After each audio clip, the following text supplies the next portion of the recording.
পূর্ব মেদিনীপুর জেলার ভগবানপুর ১ নম্বর ব্লকের কাজলাগড় এলাকায় বীরঙ্গনা মাতঙ্গিনী প্রাথমিক বহুমুখী মহিলা সংঘ সমবায় সমিতির নির্বাচনে জয়লাভ করল তৃণমূল। এই নির্বাচনে তৃণমূল কংগ্রেস সমর্থিত প্রার্থীরা জয়লাভ করে। এখানে মোট ২১টি আসনের মধ্যে একটি আসনে নির্বাচন হয়নি। বাকি ২০টি আসনের মধ্যে মাত্র ৫টি আসনে প্রতিদ্বন্দ্বিতামূলক নির্বাচন হয়। নির্বাচিত ৫টি আসনের মধ্যে ৪টি আসনে জয়লাভ করে তৃণমূল কংগ্রেস এবং একটি আসনে জয়লাভ করে বিজেপি। উল্লেখযোগ্যভাবে অবশিষ্ট ১৫টি আসনে কোনো প্রতিদ্বন্দ্বী না থাকায় তৃণমূল কংগ্রেস সমর্থিত প্রার্থীরা বিনা প্রতিদ্বন্দ্বিতায় জয়লাভ করে।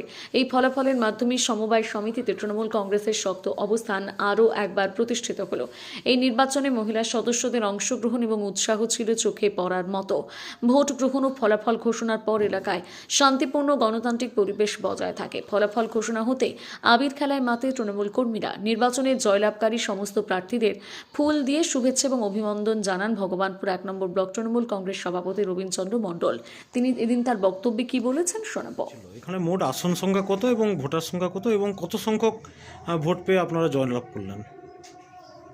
আসন সংখ্যা হচ্ছে ২১টা। ২১টার মধ্যে নির্বাচন হয়নি একটাই, পরে নির্বাচন হবে। একটা আমাদের ত্রুটির জন্য, একটা ডিভোল্ডারের জন্য আমরা সেটা আমাদের ক্যান্ডিডেট ক্যান্সেল হয়েছে, বিজেপির ক্যান্ডিডেট পেয়ে গেছেন।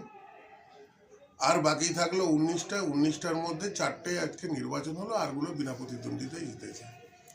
এই ৪টে যে নির্বাচন হলো, ৪টে নির্বাচনেও একেবারে বিপুলভাবে পর্যুদস্ত হয়েছে বিজেপি।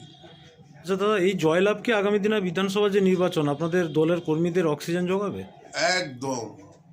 কেন, মায়েরাই তো মূল কারিগর।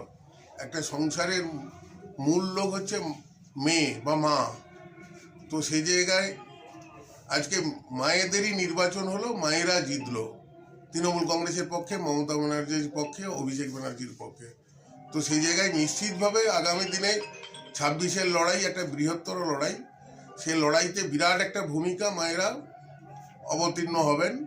নিশ্চিত আগামী দিনে ২৬-এও আমাদের বিরাট একটা সুযোগ থাকবে। এমনিতেই কাজলাগড় অঞ্চলে আমাদের তৃণমূল কংগ্রেসের বহু ভোটে লিড হয়, সেটা আরও লিডের মার্জিনটা বেড়ে যাবে।